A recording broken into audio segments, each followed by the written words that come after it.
అంటాడు. నేను చెప్పినటువన్నీ కూడా నీకు ఆధారాలతో సహా చూపించా. వాళ్ళ ఈఓ ఐఏఎస్ ఆఫీసర్ వాళ్ళ నియామకం చేసిన ఈఓ అన్న మాటలు జరిగిన వాస్తవాలు ఏమిటి అని చెప్పి కళ్ళకు కనిపించే విధంగా చెప్పడం జరిగింది. మరి ఇన్ని తప్పులు చేస్తూ ఉన్నా కూడా హిందూ ధర్మం మీద ఈ మాదిరిగా దుష్ప్రచారాలు చేస్తూ రాజకీయాల కోసం హిందూ ధర్మాన్ని వాడుకునే కుతంత్రాలు చేస్తూ ఈ మాదిరిగా రాజకీయాలు చేయడం కరెక్టేనా?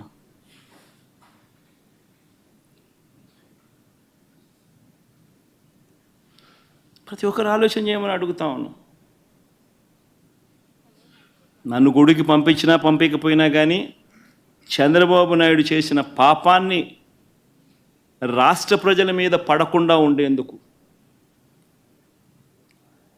వైఎస్ఆర్సీపీని ప్రేమించే ప్రతి అభిమానికి చెప్తా ఉన్నా, రాష్ట్రం మీద అభిమానం ఉన్న ప్రతి ఒక్కరికి కూడా చెప్తా ఉన్నా, మీ నియోజకవర్గాలలో మీ ప్రాంతాల్లో మీ గ్రామాలలో మీరు అక్కడి గుళ్ళల్లోకి వెళ్ళి మీరు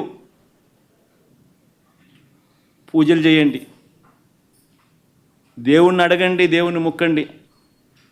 చంద్రబాబు నాయుడు తప్పు చేశాడు, మేము కాదు తప్పు చేసింది. చంద్రబాబు నాయుడు తిరుమల తిరుపతి వెంకటేశ్వర స్వామిని తగ్గించినాడు, తిరుమల తిరుపతి ప్రసాదాన్ని విశిష్టతను తగ్గించినాడు, కానీ మేం కాదు తప్పు చేసింది. ఆ దేవుని కోపం ఏదైనా ఉంటే అది చంద్రబాబు నాయుడు వరకే పరిమితం కావాలి తప్ప రాష్ట్రం మీదకి రాకుండా పూజలు చేయమని చెప్పి ప్రతి ఒక్కరిని కూడా కోరుతా ఉన్నా.